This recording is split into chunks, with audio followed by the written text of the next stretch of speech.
Bienvenue sur notre chaîne YouTube, le meilleur de l'actualité africaine et internationale. N'oubliez surtout pas de vous abonner et de cliquer sur la cloche des notifications. Allez, on commence. Le chef de l'État malien célébrait la fête de la Tabaski dans la grande mosquée de Bamako quand il a été victime d'une tentative d'assassinat au couteau. Retour sur cet événement qui a secoué Bamako. Ce qui devait être un jour de fête a bien failli tourner au drame. Ce mardi 20 juillet, à la suite de la prière de la Tabaski, Aïd el-Kébir, la fête du sacrifice, à la grande mosquée de Bamako, le président de la transition malienne, le colonel Assimi Goïta, a été la cible d'une tentative d'assassinat.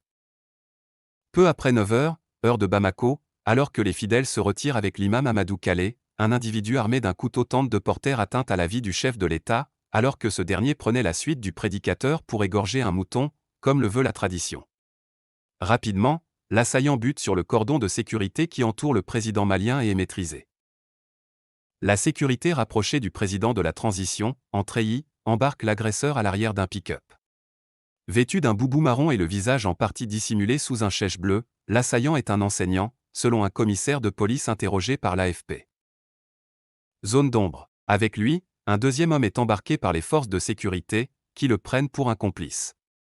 Il s'agissait en fait d'un membre des forces spéciales, armé d'un pistolet, que la garde présidentielle n'avait pas reconnu. Si plusieurs observateurs présents sur les lieux, journalistes ou hommes politiques, ont assuré de prime abord que 2 ou 3 personnes auraient participé à l'attaque, il semble, selon les premiers éléments de l'enquête, que l'assaillant a agi seul. Les investigations sont en cours pour savoir combien de personnes sont impliquées, assure une source à la présidence. Pour l'heure, nous ne pouvons confirmer l'arrestation que d'un seul assaillant. Dans le camp présidentiel, on affirme également que ce dernier était sous l'effet de la drogue. Ses motifs sont inconnus.